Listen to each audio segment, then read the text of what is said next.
Everyone, అందరికీ వినాయక చవితి శుభాకాంక్షలు అండి.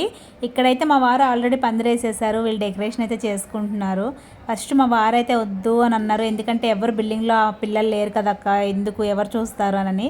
కానీ అక్క అయితే బలవంతంగా పెడదాం అని అనింది. ఇంకా పెట్టాక ఇంకా అతనే చేస్తున్నారు పాపము. ఎందుకంటే మా బిల్డింగ్లో ఎవరు అబ్బాయిలు అట్లా పిల్లలు ఎవరు లేరండి. ఇంకా తను ఒక్కడే అన్ని తిరగాలంటే కష్టమని వద్దన్నాడు ఇయ్యారు.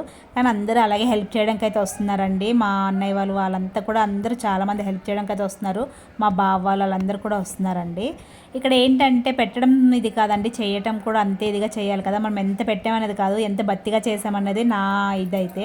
మనం పెద్ద బొమ్మ చిన్న బొమ్మ అనేది కాదు, ఎంత చిన్న తెచ్చుకున్నా నీట్గా చాలా పద్ధతిగా మంచిగా పూజలు అయితే చేసుకోవాలన్నది నా ఇది. ఓకే అండి. ఇక్కడ ఈ అక్క కూడా చాలా అడవడి చాలా బాగా చేస్తుంది. పాపం ఎవరు ఏదన్నా కూడా సరదాగా తీసుకుంటుంది, ఏం ఫీల్ అవ్వదు. మా వారు ఒకసారి కోపం లేదని అనేసి కూడా మా తమ్ముడే కదని చాలా సరదాగా తీసుకుంటుంది. ఈ రోజుల్లో